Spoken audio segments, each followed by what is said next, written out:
El primer aviso entró como entran casi todas las tragedias en una carretera, una voz cortada, un automovilista que no sabía si detenerse o seguir de largo, y una frase que obligó al operador de emergencias a pedirle que repitiera lo que acababa de decir. Hay personas colgadas del puente. En Pozo de Gamboa, la mañana del sábado apenas comenzaba a moverse sobre la carretera federal 54. El cielo de Zacatecas tenía ese tono pálido que antecede al calor, y el tránsito era todavía escaso.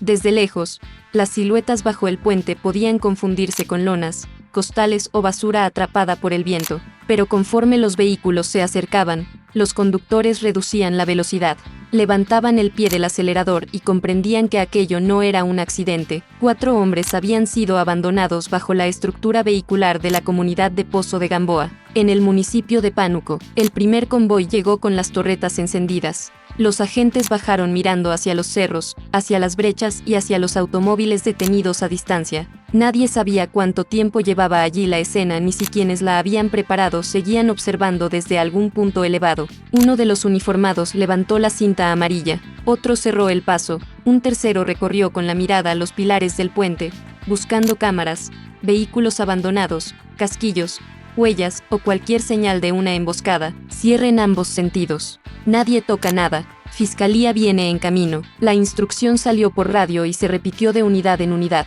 Minutos después, la carretera ya no era una vía de paso, sino una escena criminal bajo control. Las primeras fotografías se tomaron desde la distancia. Los peritos fueron llamados. Los mandos pidieron placas de todos los vehículos que habían frenado cerca de la zona. En ese momento nadie podía saber que aquello era solamente el primer punto de una operación diseñada para sembrar miedo en 3 municipios. Mientras el personal de la fiscalía comenzaba a trabajar en Pánuco, una segunda llamada encendió otra frecuencia. En la cabecera municipal de Morelos habían encontrado 5 cuerpos abandonados en la vía pública. La noticia cayó en el centro de mando como un golpe seco. 4 en Pánuco, 5 en Morelos, 9 en total. 2 escenas separadas, localizadas casi al mismo tiempo y con una puesta en escena que obligaba a considerar una coordinación previa. Las patrullas que iban hacia Pánuco recibieron nuevas instrucciones.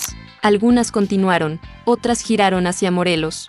Los comandantes comenzaron a dividir recursos mientras solicitaban refuerzos del ejército, la Guardia Nacional y la Fuerza de Reacción Inmediata Zacatecas. En Morelos, la escena era distinta, pero el mensaje era igual de brutal. Las calles que normalmente comenzaban a llenarse con comerciantes y vecinos quedaron vacías en cuestión de minutos. Las cortinas metálicas bajaron. Las personas observaron desde puertas entreabiertas. Los policías formaron un perímetro amplio, conscientes de que una concentración de curiosos podía convertirse en un objetivo si alguien pretendía provocar una segunda agresión. Los peritos marcaron el suelo. Los investigadores tomaron fotografías. En una libreta comenzaron a registrar prendas, tatuajes, señas particulares y cualquier elemento que pudiera ayudar a identificar a las víctimas.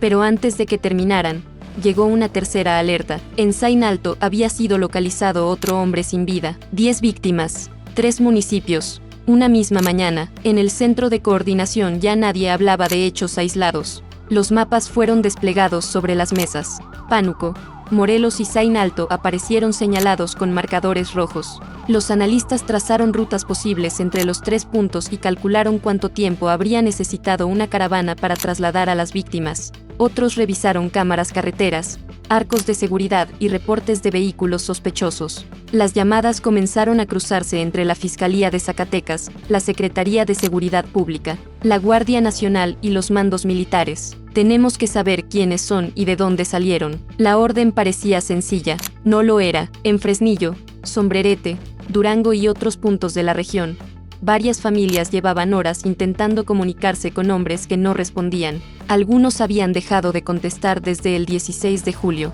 otros desde el 17. Uno más había desaparecido de la comunicación familiar el mismo sábado 18. Sin embargo, de acuerdo con la información que después presentarían las autoridades, no existían denuncias formales ni reportes de privación ilegal de la libertad que hubieran activado a tiempo los protocolos de búsqueda. Esa ausencia de reportes abrió una pregunta inquietante. ¿Cómo podían desaparecer 10 hombres relacionados con actividades empresariales, políticas y de servicio público sin que la autoridad recibiera una alerta inmediata? Los teléfonos de las víctimas se convirtieron en piezas centrales.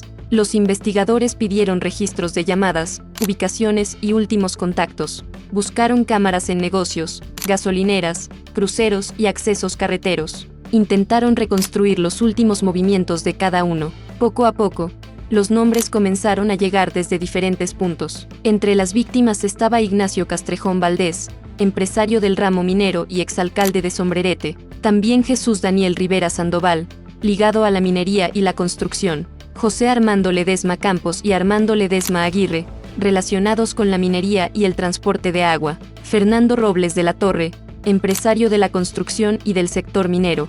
Juan Carlos Berumen Guerrero, propietario de un bar en Fresnillo. Fidel Alvarado de la Torre, director de Desarrollo Social del Ayuntamiento de Fresnillo. Jesús Gerardo Muñetón Hernández, integrante del Cuerpo de Bomberos de ese municipio. Andrés Vázquez Gurrola, político originario de Durango. Y José Ángel Valdés Rivera, dedicado a la ganadería. No eran 10 desconocidos reunidos por casualidad. 6 de ellos trabajaban o tenían vínculos en Fresnillo. Varios se movían alrededor de la minería, la construcción, el transporte, los servicios públicos y actividades económicas donde una llamada de extorsión puede paralizar contratos, obras, rutas y comunidades completas. En los pasillos de la Fiscalía comenzó a tomar forma una línea de investigación, posibles actos de extorsión y una eventual colusión de servidores públicos. Todavía era una hipótesis, no una conclusión, pero el perfil de las víctimas obligaba a mirar el dinero, los contratos, los cobros ilegales y las amenazas que circulaban desde hacía tiempo entre empresarios de la región. Los dictámenes forenses añadieron otra capa de oscuridad. 8 víctimas habían muerto por asfixia mediante estrangulamiento, 2 presentaban heridas de arma de fuego. Los casquillos recuperados fueron enviados a análisis balístico para saber si las armas habían aparecido en otros hechos. También se estableció que 5 de los hombres presentaban indicios de consumo reciente de narcóticos, entre ellos 2 funcionarios municipales. Ese dato no resolvía el móvil, pero podía ayudar a reconstruir las horas previas, los lugares donde estuvieron y las personas con las que convivieron. La investigación consiguió videograbaciones. En ellas aparecían vehículos y movimientos que, según la Fiscalía, permitían aproximarse al momento de los hechos. Un inmueble en Fresnillo comenzó a llamar la atención. Al menos 2 de las víctimas habrían coincidido allí antes de ser privadas de la vida. El lugar fue cateado. Un vehículo presuntamente relacionado con el caso quedó asegurado. En una sala cerrada, los analistas detuvieron una grabación cuadro por cuadro. Una camioneta entraba. Minutos después, otra unidad aparecía en sentido contrario. Una figura cruzaba el encuadre. La imagen era imperfecta, pero para un investigador una sombra puede ser una ruta. Una placa parcial puede convertirse en un nombre y un minuto de diferencia puede separar a un testigo de un participante. Revisen todos los accesos a Fresnillo. Quiero saber qué vehículo entró, cuál salió y hacia dónde tomó carretera. La respuesta operativa llegó con una fuerza que no se veía en la zona desde hacía tiempo. Se desplegaron 480 elementos, 280 militares, 120 integrantes de la Guardia Nacional y 80 miembros de la Fuerza de Reacción Inmediata Zacatecas. 3 equipos de inteligencia comenzaron a trabajar sobre comunicaciones, cámaras, rutas y posibles refugios. 3 helicópteros fueron asignados a la búsqueda de campamentos y movimientos sospechosos. El mapa fue dividido en 2 grandes zonas. La primera comprendía Morelos, Betagrande, Sombrerete y Miguel Auza. La segunda abarcaba Mazapil, Melchor Ocampo y Concepción del Oro. La Guardia Nacional reforzó los límites con Durango. Las columnas terrestres comenzaron a internarse por caminos donde una patrulla común podía ser observada desde kilómetros de distancia. La operación recibió un nombre: rastrillo. No se trataba de recorrer una carretera principal y montar retenes visibles. La intención era peinar brechas, revisar caminos secundarios, detectar casas de seguridad, localizar vehículos robados y cerrar los corredores que las células criminales utilizaban para vigilar el movimiento de la autoridad.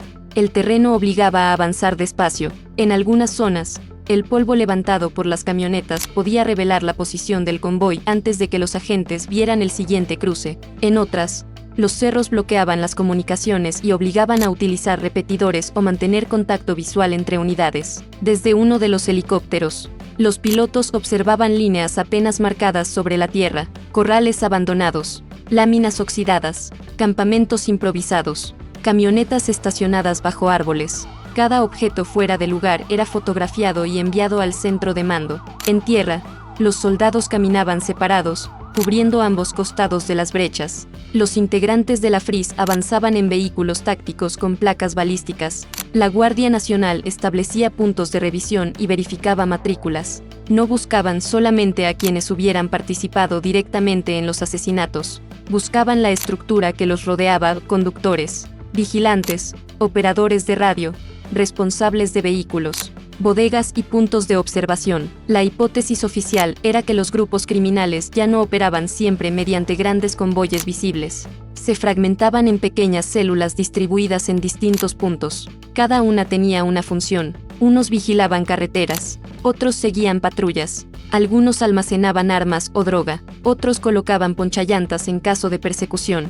Todos se comunicaban mediante radios y teléfonos. Para los agentes, eso significaba que un joven aparentemente solo junto a una brecha podía ser más importante que una camioneta llena de hombres armados. Una breve transmisión podía cerrar una ruta, vaciar una casa de seguridad o permitir que un objetivo escapara antes de que llegara el convoy. El domingo 19, el operativo Rastrillo produjo la primera captura relevante. En Pánuco fue detenida una persona y se aseguró un vehículo con reporte de robo. En Betagrande apareció otro automóvil en las mismas condiciones. Cada unidad fue revisada por peritos. Buscaron huellas, fibras, residuos, números alterados y rastros que pudieran vincularla con traslados recientes. El lunes 20, la operación se movió hacia inmuebles.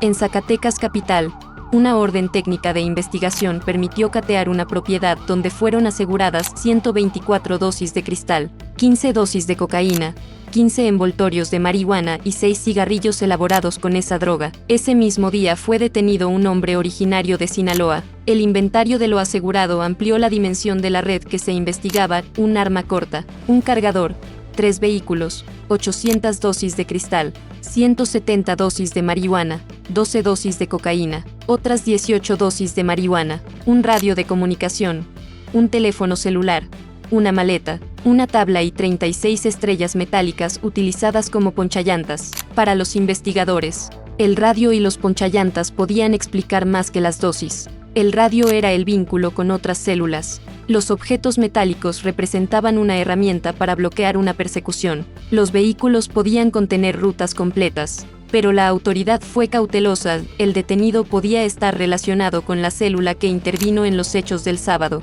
aunque correspondía a la fiscalía demostrarlo. Mientras los peritos revisaban las unidades, la operación continuó. El martes, un cateo en Guadalupe dejó 46 dosis de cristal aseguradas. Al mismo tiempo, otra diligencia seguía abierta en Fresnillo. El fiscal no estaba en la conferencia de prensa porque se encontraba encabezando los cateos. En la sala de mando, las fotografías de los 10 hombres ya identificados permanecían junto a mapas, matrículas y diagramas de llamadas, pero la escena que terminaría concentrando la atención estaba fuera de la ciudad, en un camino de terracería cercano a la comunidad José María Morelos, en dirección a 6 de enero. La brecha parecía vacía. A ambos lados se extendía el terreno seco, interrumpido por cercas, matorrales y desniveles donde un vehículo podía desaparecer de la vista en segundos. Para un grupo encargado de vigilar movimientos, aquel punto ofrecía ventajas: podía observar quién entraba, quién salía y qué convoy se aproximaba desde la distancia. En uno de los vehículos del operativo,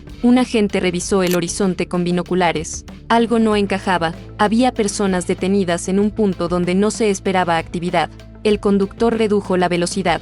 Detrás, las demás unidades mantuvieron distancia para evitar quedar atrapadas en una posible emboscada. Contacto al frente. 3 personas. Mantengan separación. La comunicación recorrió el convoy. Los agentes no sabían si estaban frente a vigilantes, habitantes de la zona o un grupo armado. Tampoco sabían si alguien más los observaba desde los cerros. Los vehículos se abrieron para cubrir los costados. Una unidad quedó atrás, protegiendo la retirada. Otra avanzó por el lado contrario para cerrar la brecha. Del otro lado, las 3 personas comprendieron que el movimiento de patrullas ya no era un recorrido casual. Las unidades no pasaron de largo. Se acomodaron como una pinza. Los radios de los agentes comenzaron a sonar. El polvo envolvió la escena. Manos visibles. No se muevan. Los uniformados descendieron utilizando las puertas como cobertura. Nadie disparó. Nadie necesitó hacerlo. La tensión estaba en lo que podía haber dentro de las mochilas, bajo los asientos o entre la maleza. En segundos, Las 3 personas quedaron separadas y aseguradas. Eran 2 hombres, de 23 y 22 años, uno originario de Mazatlán, Sinaloa, y otro de Durango. Con ellos estaba una adolescente originaria de Jerez. La autoridad preservó su identidad por tratarse de una menor. La revisión reveló el tipo de equipo que había puesto en alerta a los investigadores. 6 cargadores calibre .223, 3 chalecos balísticos, alrededor de 40 ponchallantas, equipos de comunicación, presunta metanfetamina y marihuana. No se reportó el aseguramiento de fusiles en esa intervención, pero 6 cargadores para munición calibre .223, chalecos y radios sugerían que el punto no era solamente un lugar de paso. Las estrellas metálicas podían convertir una brecha en una trampa para patrullas y vehículos civiles. Bastaba arrojar un puñado sobre la tierra para reventar neumáticos y detener una persecución. Los agentes extendieron el perímetro, revisaron el terreno buscando armas, vehículos ocultos o compañeros que hubieran escapado. Un helicóptero pasó sobre la zona y giró hacia los caminos secundarios. Los radios incautados fueron apagados y embolsados para evitar que recibieran nuevas instrucciones o fueran borrados a distancia. La captura elevó a 5 el número de detenidos durante los primeros días del operativo Rastrillo. En la conferencia posterior, el secretario de Seguridad Pública explicó la lógica de las pequeñas células. Según la línea oficial, estos grupos mantenían comunicación permanente y cumplían funciones de vigilancia, halconeo y apoyo logístico. Algunas de esas células habrían estado desplegadas durante los hechos del sábado con la misión de advertir cualquier movilización de las fuerzas de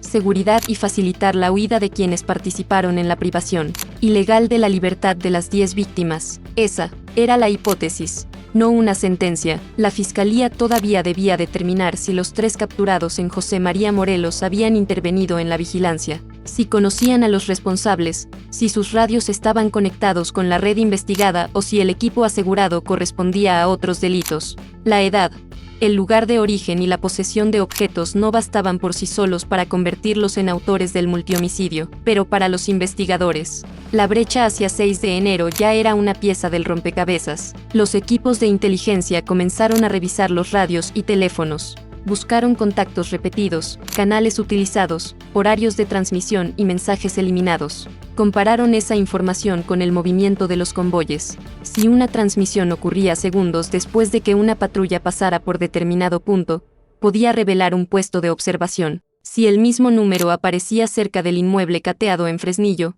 el círculo comenzaba a cerrarse. No busquen solamente nombres, advirtió uno de los analistas. Busquen patrones. En una pantalla aparecieron rutas, en otra, horarios. Los movimientos de las víctimas fueron colocados junto a los registros de vehículos. Las llamadas se ordenaron por antenas. Cada dato tenía que resistir una revisión judicial. No bastaba con sospechar, había que demostrar. Afuera, el operativo continuaba. Los convoyes regresaban cubiertos de polvo y salían de nuevo después de reabastecerse. Los helicópteros recorrían los límites con Durango. Los militares inspeccionaban campamentos abandonados. La Guardia Nacional mantenía puntos de vigilancia sobre las carreteras. En Fresnillo y comunidades cercanas, las personas escuchaban el paso de las unidades a cualquier hora. La presión operativa comenzó a alterar la rutina de las células. En los canales de radio había silencios repentinos. Algunos vehículos dejaron de circular, otros cambiaban de ruta al detectar retenes. Los investigadores sabían que aquella reacción podía ser tan útil como una confesión. Cuando una red cambia su comportamiento, revela qué puntos teme perder, pero al mismo tiempo apareció otro frente, la guerra de información. En redes sociales comenzó a circular un video atribuido a un supuesto grupo criminal. Hombres armados lanzaban acusaciones contra el gobierno de Zacatecas y pretendían vincular a las autoridades con organizaciones delictivas. La grabación se difundió con rapidez, alimentada por páginas que la presentaban como una respuesta directa a la matanza. Los funcionarios estatales rechazaron el contenido. Dijeron que el material mostraba voces sobrepuestas, elementos de edición e irregularidades técnicas que hacían sospechar una fabricación artificial. El Centro Nacional de Inteligencia habría identificado que la primera difusión provenía de una página de Facebook que ya había publicado información falsa. Las autoridades anunciaron un análisis forense para determinar el origen. En la sala de inteligencia, el video fue tratado como otra evidencia. No importaba solamente lo que decía, importaba quién lo había subido primero. desde qué dispositivo, a qué hora, qué cuentas lo amplificaron y si alguna de esas cuentas se conectaba con números o personas bajo investigación. Una grabación creada para intimidar también podía dejar rastros. ¿Quieren que miremos el mensaje?, dijo un analista. Nosotros vamos a mirar la ruta que siguió. Mientras la discusión pública se concentraba en el video, los equipos ministeriales seguían con lo más difícil: explicar cómo fueron capturados los 10 hombres, dónde permanecieron, qué vehículos los trasladaron, quién ordenó asesinarlos y por qué fueron distribuidos en 3 municipios. La fiscalía ya sabía que 4 dejaron de comunicarse el 16 de julio, 5 el 17 y 1 el 18. Esa secuencia indicaba que las víctimas no necesariamente fueron tomadas en un solo evento. Podían haber sido reunidas de manera gradual, mediante engaños, amenazas o citas distintas. Al menos 2 coincidieron en el inmueble cateado en Fresnillo. Las cámaras mostraban vehículos. Los análisis financieros comenzaban a revisar posibles pagos, deudas, contratos y cobros. La línea de extorsión adquiría fuerza porque varias víctimas estaban relacionadas con actividades productivas capaces de generar ingresos constantes. En el mundo de la minería, la construcción, las pipas de agua y el transporte, controlar un servicio puede significar controlar una región. Un grupo criminal no necesita apoderarse de una mina si puede cobrar a cada contratista, cada camión y cada obra que entra o sale, pero la hipótesis de colusión de servidores públicos abría un escenario todavía más delicado. ¿Alguien proporcionó información sobre movimientos, contratos o ubicaciones? ¿Las víctimas fueron citadas bajo una apariencia de confianza? ¿Algún funcionario sabía que estaban desaparecidas y decidió callar? La carpeta contemplaba una posible investigación financiera precisamente porque las respuestas podían estar en cuentas, transferencias y relaciones comerciales, no solamente en armas. En el terreno, los agentes del rastrillo no tenían acceso a todas esas respuestas. Su trabajo era cerrar caminos. En una brecha al norte, una patrulla detectó marcas recientes de neumáticos que se desviaban hacia un corral abandonado. Los soldados desmontaron y avanzaron a pie. Dentro no encontraron personas, pero sí restos de comida, botellas, cobijas y señales de ocupación reciente. Todo fue fotografiado. Las coordenadas se enviaron al centro de mando. Un dron levantó imágenes de la zona mientras un helicóptero cubría el perímetro. En otra carretera, un vehículo frenó antes del retén y trató de regresar. Las unidades se movieron para cerrarle el paso. El conductor terminó detenido para revisión. No todos los movimientos sospechosos producían capturas, pero cada placa alimentaba la base de datos. En los accesos a las comunidades, los habitantes observaban la presencia de soldados y guardias. Algunos se acercaban para entregar información en voz baja, otros evitaban hablar. En regiones donde las células criminales vigilan quién conversa con la autoridad, denunciar puede convertirse en un riesgo. Las fuerzas de seguridad repitieron el llamado a reportar cualquier actividad ilícita. Sin embargo, la propia investigación mostraba el tamaño del problema. 10 personas habían dejado de comunicarse en distintos momentos y no existía una denuncia inmediata por su desaparición. El miedo, la incertidumbre o la creencia de que regresarían por su cuenta habían regalado tiempo a los responsables. Ese tiempo ya no podía recuperarse. En las instalaciones forenses, las familias recibieron los cuerpos. En Fresnillo, el ayuntamiento lamentó la muerte de su director de desarrollo social y del bombero municipal. En Sombrerete, el nombre del exalcalde circuló entre mensajes de incredulidad.